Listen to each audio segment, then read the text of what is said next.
Hi, everybody. This is Silvio Canto in Dallas, Texas on Tuesday, January the 21st. And as we like to do once a week, we'll be chatting with our good friend Bill Katz, the editor of Urgent Agenda. We're going to be talking a lot about the outgoing president, the incoming president, and talk about the hostage deal as well that has been in the news quite a bit. But let me say hello to our friend Bill. Bill, welcome as always. Well, thank you, Silvio. There's a lot to talk about. There seems to have been some work in Washington that we might want to review. Maybe even in Delaware. Yes, that was Biden's hometown, wasn't it? The home state. But I think he has now gone to California for a vacation of some kind. Um, and there are some things happening overseas, awfully important. The hostage deal is underway between Israel and Hamas. And a comment by the President of the United States about that, and I mean President Trump, saying he doesn't think the deal will last and that there's a good chance it will fail. That's what I heard too. I heard that this morning or sometime here in these very exciting 48 hours. So Yeah. I want to begin with the weather though, Yeah. because it's been the story. I mean, if it weren't for the inauguration of President Trump, that is all we'd be talking about in Texas is the weather, because we've had some very cold temperatures here in the North Texas area where I live, also in the Houston area. In Amarillo, Texas, they had snow, which is really strange. So we've had a lot of weather issues here in Texas, and so far, maybe you have better information than I do, Bill, but so far nobody has blamed it on the fact that we're an oil producing state. So I Yeah. don't know if that's coming anytime soon. I hear from very, very important sources at a local bar that yes, it's coming soon, and there is even talk that the president of the United States will have to protect Texas from the rest of the culture, and the troops are on the way. That's what I hear, that the climate change people are going to start saying, "We told you so." But, you know, it's not the first time we've had weather like this. In fact, we had it even before there was anything called climate change. So, Yes, yeah, but it is, it's a little exciting actually, especially for the kids who don't have to go to school for a day or two yeah, because there's an inch of snow, which, of course, having lived in Wisconsin as I did, Bill, when we first came to the United States, I always laugh when I see the reaction of people in Texas to an inch of snow. I mean, yeah. we lived with an inch of snow all the time Yeah. in Wisconsin, all the time. So anyway, crazy, Well, crazy weather. I've lived in Washington, and an inch of snow in Washington shuts down the entire world. Yes, It's- that's right. That's right. No, it's crazy. It's crazy. But you've had some snow up in New York too, right? we had a lot of snow last night, not in inches, but just in the intensity of a snowstorm. There is some warning that we may have some more during the winter. Our winters have been relatively light on snow, at least in southern New York, where I live, in recent years. But there's always time for a change. Well, they had a football game in Buffalo Sunday night, and there was pretty cold Oh temperatures there. yes. Oh And I guess they're going to put a roof on the Buffalo Stadium. They've approved that, but or they're going to build a stadium with a roof, I should yes. say. Which I think if there is a place in the country where they need a roof in January to play football, it's got to be Buffalo. Oh yes. Yes. I can't think of a better place for a Cold, roof. cold city. Yeah. Yes, and right next to the water there, right next to the lake. Yes. Remember the time, and it's funny that I should say this because it happened in the very first few days of the Carter presidency, when there was a huge storm in Buffalo that shut down the city for days, Hmm. which it takes a lot to do that. And that Yeah. was back in 77, and President Carter had just been sworn in.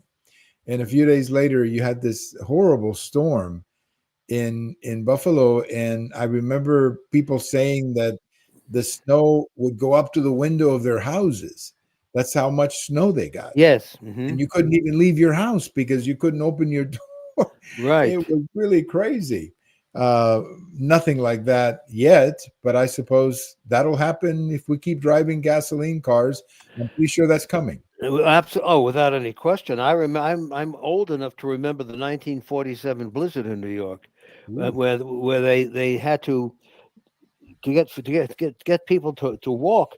They had to plow the middle of a sidewalk, only the middle, because they didn't have enough equipment to do the sides. And right. I was a little boy at the time, and I would walk right down the middle, and the snow on each side of me was 2 feet, I swear.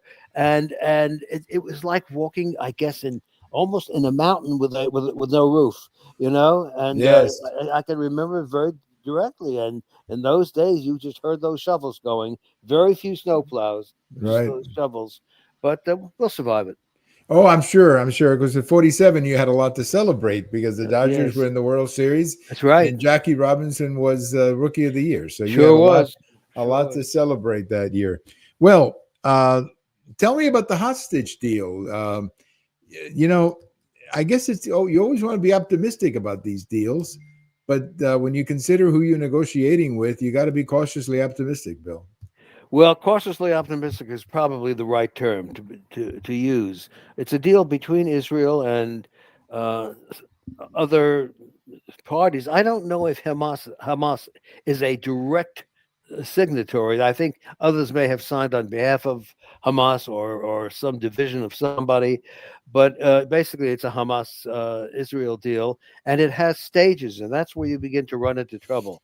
So far, it's been very easy. They released three Israeli women, and we were glad to get them back. And in exchange, Israel will release a number, far more uh, Palestinian prisoners, as they say on the left wing press.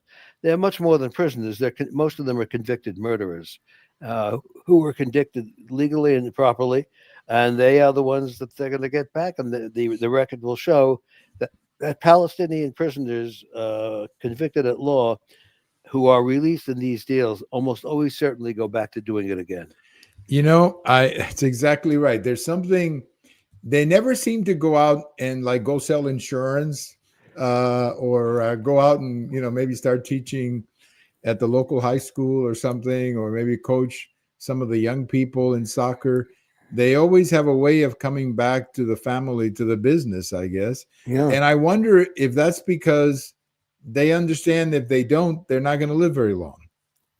Well, that's it. I mean, these are people who were in fact in the business, the released Palestinians, and most of them have terrible records, and they will go back to what they know, and also they are going back to a territory which teaches its children Yes. to hate Americans, to hate Jews, to hate Europeans, to hate just about anybody that their parents hate.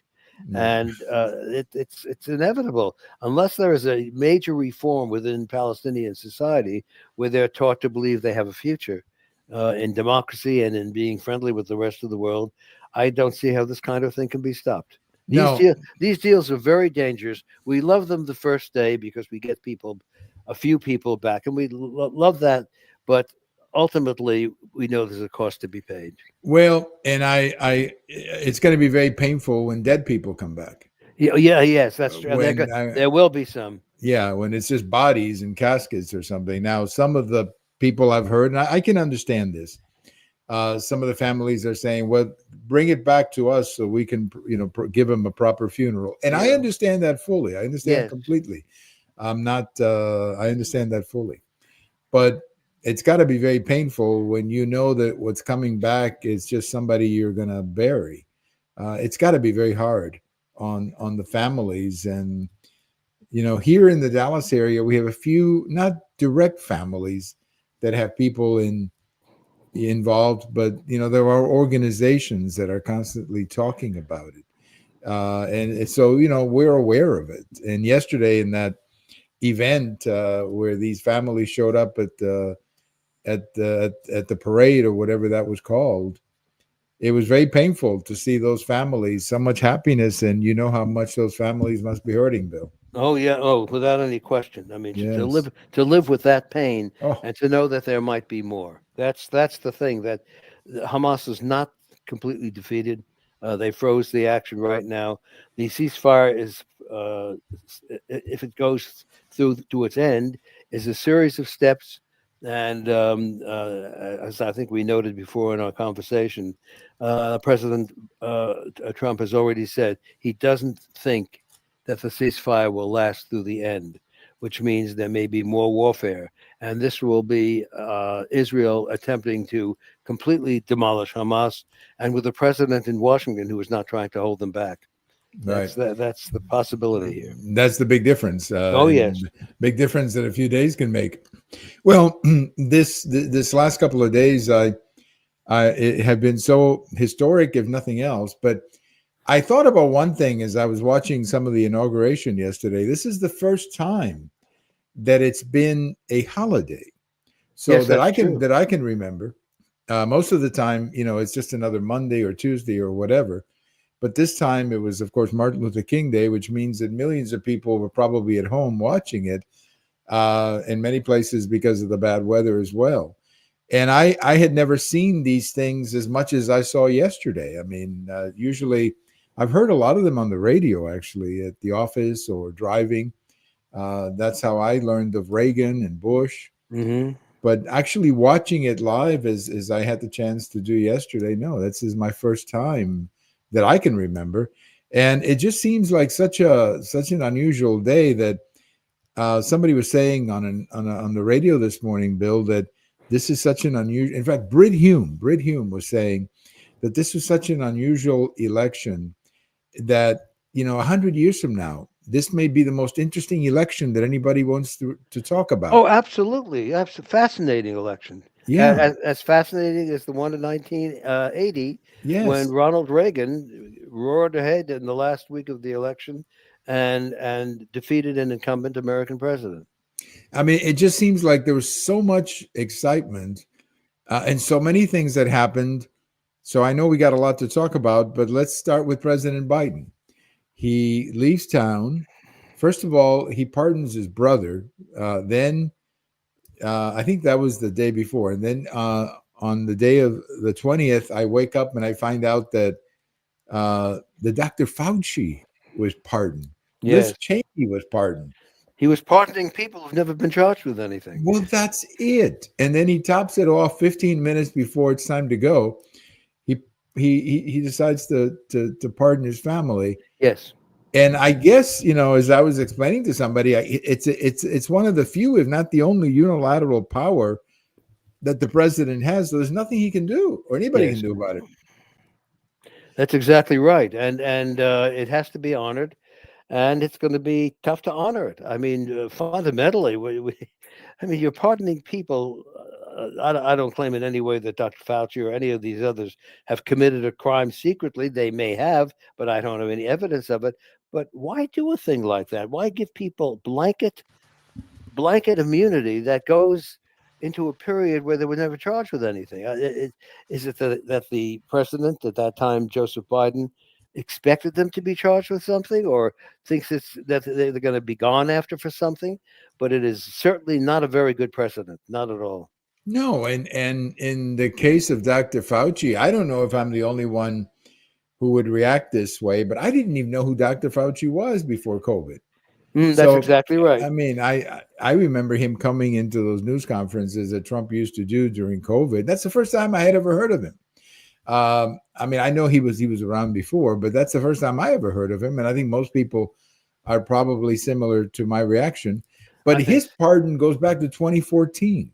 Yes. And I'm sitting there saying, what was he doing in 2014 that you think he could be pardoned for? And even if he did something wrong, shouldn't they at least tell you what it is? Tell you what it is, or let him get convicted in the first place, or Yes. not convicted but indicted.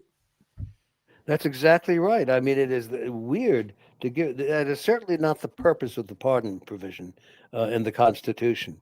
But it was extended by him to that purpose. And I don't know, maybe it'll be found unconstitutional if a case ever goes to the Supreme Court. But it certainly surprised me that, and to basically pardon your whole family with a pardon that against crimes that have not been charged. It is at least his son Hunter had been convicted Yes. of the whatever it was, tax evasion or whatever it was. At least he was convicted of something. He was waiting for I guess, for the sentence, right? He was waiting for that. Mm. If you remember, he was convicted and they were Yes. waiting for the sentence, and then he did it right before that. Yes. Uh, but at And least he was convicted of something, Bill. yes, and it's interesting that Biden did not give an advance pardon or a special pardon to Kamala Harris or to any of the people around him who may very well have been involved in something, although we have no evidence. And say that importantly, but it is an abuse of the power of pardon, and I don't. Maybe Congress will pass legislation against it that will stand up and stand constitutional rigor, because it's something that we hope never happens again. That's right, and my guess is that it'll just. I don't think the Congress has so many other things to do, and we'll get into in a minute. Even the Trump administration has so much to do that going back like this is probably a waste of time. Hmm. But I think history will take care of that. Oh yeah. In much the same way, I mean, if you think about the last time there was a pardon sort of like this, meaning that there was no specific crime committed, or at least wasn't detailed in the pardon, and that was President Nixon. But history has actually been kind to President Ford. You Yes. know, so historians now look back at that and they go, that was the right decision at the time, even though it probably cost him the election of 2016. Probably did, but it was the right decision because there'd never been a case like it. First Right, of all, so he was setting a precedent that he had, in effect, saying he had suffered enough right, and been humiliated enough, and there was no need. By granting Nixon a pardon, it prevented further investigation into any criminality he may have engaged in during that period. It was the right decision because if that was left open, all you do is have years of investigation, probing just about every government official that was a government official at the time, and there would be no purpose to it, no right. real purpose to it. By granting Nixon the general pardon, he ended that situation, recognizing that Nixon had been punished severely by the country by being forced to resign. Right. And to me, what was courageous about President Ford is that he was the one who lost. That's exactly For right. Yeah, I mean, Nixon was impacted, of course, but it was President Ford who took the political heat. And I again, I'm convinced that it probably cost him the election, although I can Yeah. never prove it. But many people were angry at that pardon. But you remember, Bill, I think we talked about this a few years back, that the Kennedy School or the Kennedy Library or Kennedy Foundation, every year they give, or not every year, but from time to time, they hand out this profile in courage. Yes. And they gave one to President Ford for that pardon, saying Yes, that's that correct. he made a tough decision going against himself, really. And that was by far his most brilliant decision as a temporary president that he was. And but that was so different. I mean, the whole Nixon Watergate thing was so different. I mean, here we're talking about, I don't know, maybe money that is alleged, or and then the other one too, Bill. I'd like to get your reaction to the other one. Liz Cheney gets a Yes. pardon. What for? What? For what? For being And for, then for she goes on TV and he starts saying they're accusing me of this or this and that, but the records are all available. Well, if that's the case, why did you accept the pardon? That's exactly right. That's exactly. Look, they gave her a pardon, I guess, for being courageous enough That's to stand up to. That's a political act. right, It doesn't right. require a pardon. So, weird situations. But now they're gone. That crowd is gone. Biden is, Lord knows where, and Kamala Harris. I don't know if we'll even see her again. I mean, she may turn up in Madagascar or something on a special vacation, but they're gone, and now we have President Trump.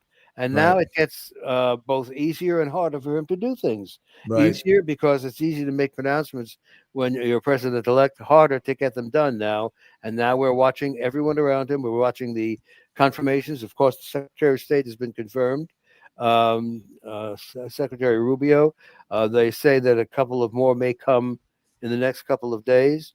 He may ask for a special consideration for people involved in law enforcement. We'll see, but it's all the burden is all on him now, and the burden is also on the Democratic Party to try to rebuild itself in some sort of a sane way. Right. And I don't know if they're capable of it. Well, it may take a while. It may Yes. take a while. It may take a while. But one thing, Bill, before we leave President Biden, one thing that I noticed, and I don't like to, I'm not a body language kind of guy. I don't spend a lot of time doing that. But his body language during the Trump speech, and then when he was walking to the helicopter, and just overall, he seemed to me like a defeated man. Yes. And for a guy who who tried to run for president so many times, people forget that about him. What it was, 88, 92, 2000, whatever. I know 2008 he tried to run, 2000 he tried to run. He always had these campaigns where he came across as a pretty competent guy. I mean, and pretty energetic and so on. And on top of things, and to watch him like that, I thought he was leaving town totally defeated. And I'm going to say something maybe I shouldn't say about a former president, but I'm not sure he even knew what he was signing, Bill. I think you may be right, and I think that there will have to be some discussion. It may not go beyond the discussion stage of requiring presidents and candidates for the presidency who have won their party's nomination to go through a series of mental and physical exams to make certain they're up to it. And I think that would apply to every president of any party by a neutral board responsible to the Congress. But we've now had uh,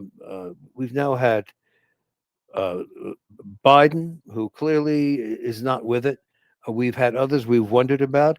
We wondered about, it has to be said, during part of President Reagan's second term. He seemed to start to fail, and he went through the whole term, but later he did become uh, mentally ill with Alzheimer's, and I think the American people are entitled to a full medical and mental report, cognitive report on the highest office in the land. I agree. I agree with you. And in the case of Reagan, it was at the very end, at the very Yes. end of his presidency, because he had been shot, Yes. which it's a pretty difficult thing to go through. But I just don't know exactly how you go back and find out whether he was fully in charge or not. I mean, the impression I have is that he wasn't.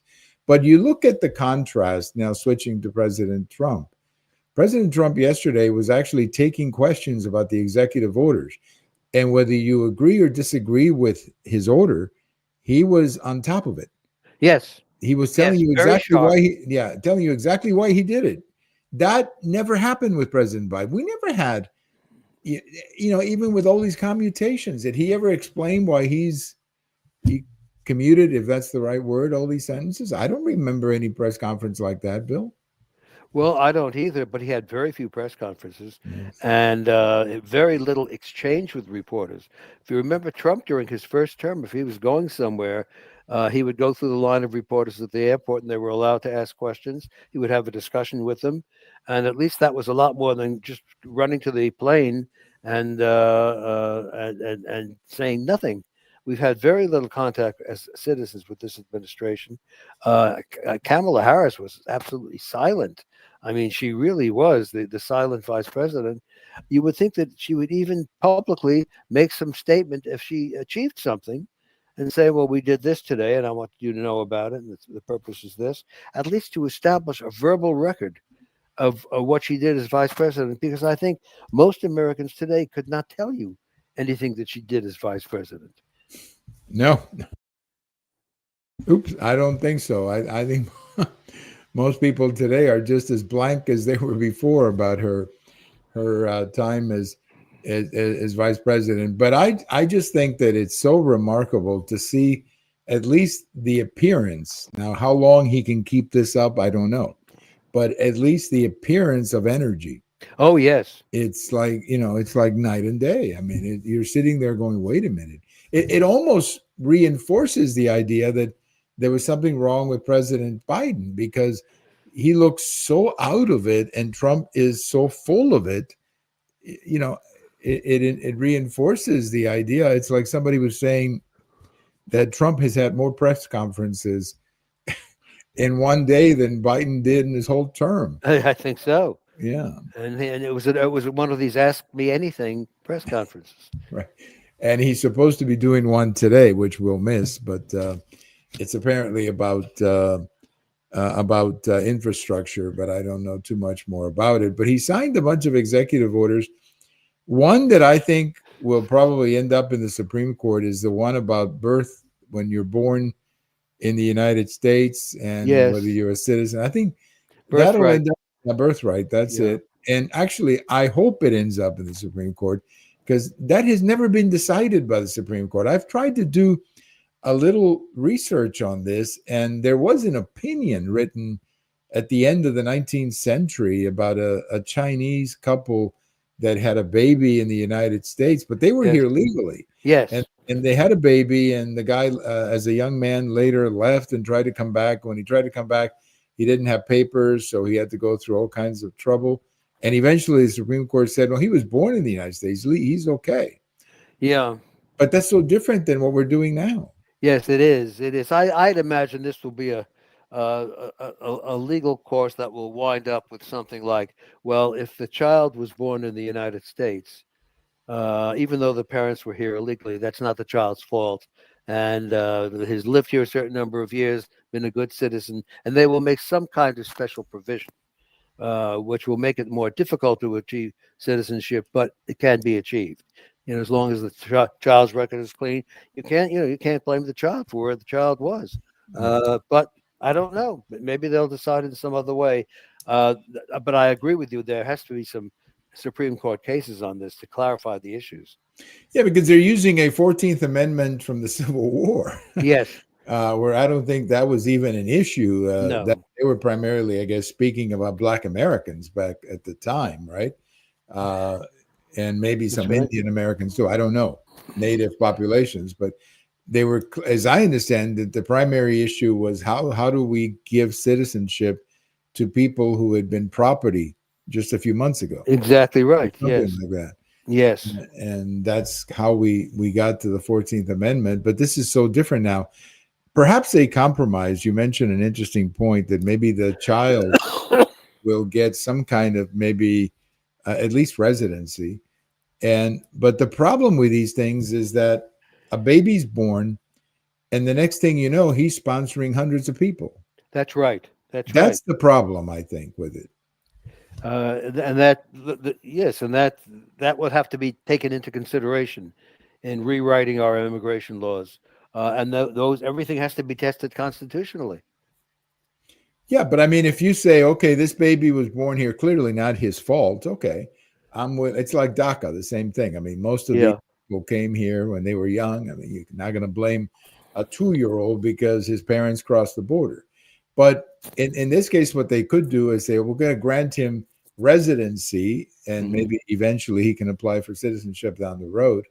But his parents, we're not going to automatically give them citizenship, or his uncle who lives in another country, or his cousin who lives in another country. In other words, there has to be some way of controlling it, because it is out of control, this stuff with babies being born here. Yes, and the citizenship is, and how do you define citizenship?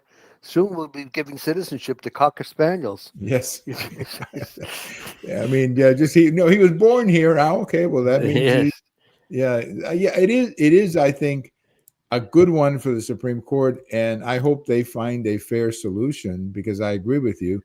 The kid is in the middle of this, but on the other hand, I know for a fact that many people come over to have the baby here. Yes. Yes, And that's been well known for years. There was a term for it, and I can't recall what it is. there's an But yes, industry. yeah, Yeah. it was became an industry, definitely. Yes. And the industry now has to be under the rule of the Constitution, which allows Congress to deal with international trade. Well, something or other. I'm not a lawyer, but I want to use. But Congress does. I think that may have to be the first decision by the court. If Congress does Congress actually have jurisdiction? Because somebody will argue, well, they really don't. It's part of the Constitution or already decided law, and this may be a subject area that's going to go on for years and years and years. Well, my guess is that the executive order will end up in a court that will be appealed by the Trump administration, and eventually it'll end up in the Supreme Court. Yes. Mm-hmm. Now that could be 2 or 3 years, but at least we resolve the issue for once and for all, which is what I would like to see, a resolution to this really very complicated issue. Yeah. Because I don't know what the 14th Amendment, the 14th Amendment from the Civil War, I never understood that as applying to everything other than that particular situation. But I guess we're going to have to wait. Something too that I thought was very funny, Bill, about this, especially the last day with the inauguration. I'm sitting there watching the inauguration and trying to find out about the executive orders. And my wife says to me, well, I got to check out what Melania is wearing. So I wonder, I mean, I don't want to say that women are not interested in executive orders. We know they are. Yes. But I'm just wondering, I mean, how many people were captivated by the hat that she was wearing? Yes. And then Well, that apparently became the star feature of the entire inauguration, Melania's hat. Well, it'd be a good business to get into, Bill. You got some cash. We will start a hat distribution business. Yes. Because that's that's going to be a big seller. It's going to yes, be a very big seller. There'll be copies of it all over the place. Right. And there'll be all kinds of women wearing hats. Now, I have to tell you that the last few days with the weather, what it's been like around here, I think a hat would have been nice, actually. Yes, I do too. I do too. A hat would have been kind of nice to keep warm. But I thought whether it was, Mrs. Trump or Mrs. Vance, they were both really stunning in their appearance. Oh, they're elegant. They really are. And then I thought those three little kids, the Vance kids, were really hilarious. And so I guess what I'm trying to say is that I think a lot of people can relate to J.D. Vance, having your high school band play in your inauguration. I mean, there's all kinds of things that happen that are maybe more traditional, but kind of fun, Bill. It's kind of fun to have that it's so that it's not all serious politics all the time, Bill. Well, that's true. That's true. Well, we are into a new era, the Trump era. And we're going to be here, we hope, every week discussing the Trump era. But let us remember that there are people all over this world who have other designs for us. Yes. And I think that this administration will be much sharper than the last one in understanding what those designs are. Well, and the world is going to be, I think, a big part of his success or failure. Oh, yeah, oh, sure, absolutely. Because there are so many big things, Ukraine. What's he going to do there? This decision to name the cartels as foreign terrorists, that's a pretty big step. And whether that succeeds or not, I don't know. But it's a very big step. That's a risky step also, Bill, because if we're talking about military action in another country, let's say you're gonna shoot down a fentanyl manufacturing operation, you're gonna end up killing some civilians, Bill. Oh, look, that's in the nature of conflict. Yes. Many people in conflict who get killed had nothing to do with the conflict. That's right. And that's the tragedy of war as well. We talk about civilian casualties. Of course, there are going to be civilian casualties. Yes, you're exactly right. You mentioned, Bill, I wanted to bring this up here before we go. You mentioned the Democrat Party and where do they go from here? Sometimes, you kind of get the idea when you listen to AOC, for example, that she was probably living in another planet on the day of the election. She doesn't seem to have a clue about any of it. Well, yes, and she's right here. In fact, her congressional district is within waving distance of where I am right now, Okay. and she's look that is going to be a state story first because Schumer's term is up in 2026, and there's all kinds of speculation. And I think it's going to be a lot more than speculation very soon that she is going to primary him for the Senate nomination, and she could. It is quite possible that she could win that primary.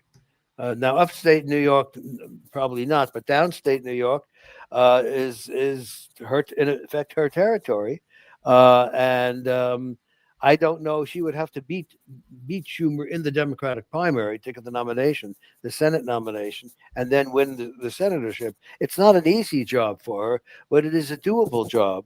However, it's very difficult to know in advance whether the people of New York State will want to give up the seniority that comes with Schumer's position. I mean, he is the Senate leader of the Democratic Party to get her. I don't know if they will. I don't know if it's been tested in any way with polls, but we have a lot of bloody politics in New York coming up, and a new mayoral election next year, where the mayor really can't realistically run again, and and also other elections here in New York that may have a national significance. So it's going to be an abrupt few years. Also, the governorship of Pennsylvania will be up, and the current governor, Mr. Shapiro, will not necessarily get the nomination of his own party, because even though he's wildly popular with the public, he is not popular with the very left wing of his party. And if they turn him down and defeat him, I think that's the end of the Democratic Party in that part of the country. Right now, so he's in 26, right? 26, yeah. 26. So he's coming up. I didn't realize. I thought it was 28 with him, but 26. You may be right. You may be right. No, I think it is. He was elected the same year as Fetterman, which would have been 22. So 26 is right. Yeah, you're right about that. You know, it's interesting. I think their best one they have. Oh, he was the biggest vote getter in the Democratic Party. Yeah. So I'm looking it up now. Yeah, I think it is 26 because he was just elected in the same year that Fetterman was elected. So that, and I'm sure it's a 4-year term. So it would be 26, I'm guessing. Mm-hmm. I'm pretty confident with my guess. But the Democrats are in such a disarray because the other candidate that they have, who I think would be very attractive, would be Bashar in Kentucky. I think it is Kentucky. Yes, Bashar. But Bashar is very popular in Kentucky because his family, I guess, has a long history there in politics. But I don't think he could win a primary outside of Kentucky, Bill. I think that's true. I mean, he'd have to begin the whole story of the whole story of getting just known. You know, getting known enough to run as an ordinary candidate, because nobody outside his state actually knows him, except perhaps some members of the Democratic Party. But it's going to be a very, very difficult job. There is no obvious candidate for the Democratic Party. In the Republican Party, of course, there is, and that's the current vice president, who might even be president by then. Who knows? Mm-hmm. But for anybody in the Democratic Party, the party is so divided and so vicious in its divisions. It's going to be quite a show. Yes, and I think you're right about the possibility of Vice President Vance, because I think he's one of the most interesting people in this whole show. Yes, because he'll be in the background. Obviously, everybody's in the background to Trump. I mean, that's just the way it is. But I mean, my goodness, he is a heartbeat away from the presidency, as they like to say. And 4 years is not a long time. So he probably has a shot at being the nominee in 2028. That would be my guess, that he would be the leading shot. But that depends, of course, on how well Trump does. That's a big if. But, you know, we're just going to keep an eye on these things, Bill, as we go. But one thing that I believe the Democrat Party really needs to do is to listen more to James Carville. Yes. The guy has this funny way of speaking. You know, I'm sure you know who I'm talking Oh, about. And sure, of course. yeah, the way he talks. But the other day I was listening to him, and he says, I'm paraphrasing, but I think he said something. Democrats have to stop talking like NPR. Yes, that's right. That's a very good way of putting it. And he called it. I think he called it NPR jargon. That's what he called it, I think. Yes. And I'm sitting there saying, man, if that guy hit it out of the park, you know. And then the other day he said something that the problem with the party is that they have too many preachy females. And I'm sitting there saying, that's interesting, because you go to the convention, it seems like every speaker was a woman. Yes. They tend to forget that half of the country, at least, is people like you and me. So I don't know. They need to really take inventory, Bill, and really. And they got lucky with Clinton, but they got lucky with Clinton because of Perot. Yes. Well, that's absolutely correct. Because if it hadn't been for Perot, it's possible Clinton could have squeezed through. But Perot took enough votes for him from him to at least not ruin his chances, but make those chances much dicier. That's right, and I really believe that without Perot, Bush wins even a tight election, but most of the Perot votes would have stayed home or gone to Bush. Well, Yeah. that's I the just interesting. wanted to say, Silvio, I just looked up Josh Shapiro, governor Yes. of Pennsylvania. His term ends January 19th, 2027. Oh, So okay. in other words, he will be eligible to run for president for the 2028 election, but not the 26 election. But I don't know if he can run for re-election. That's the only thing there in PA. I think they've got limits. But anyway, but he may run for governor. You say the possibility in 26. That's what I. It's he no it, well Unless no he's the term term this limited. current term ends in 20. The election is in 27 for Oh, okay. All right. 2028. So he would be eligible for an office in 2028.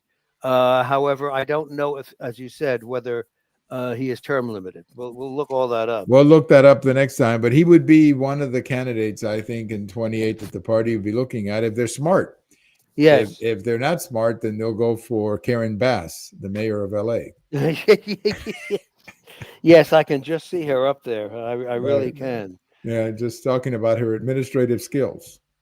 Yes, and look, it is also possible that Shapiro could be appointed or elected to something else in this time. I don't recall when the Democratic Party, a current senator, when his term is up, that it could be something like that. It could be that he is offered a post somewhere else, and Yeah, he you might never take know. it. Yeah. You never know. His biggest problem is that he's pro-Israel.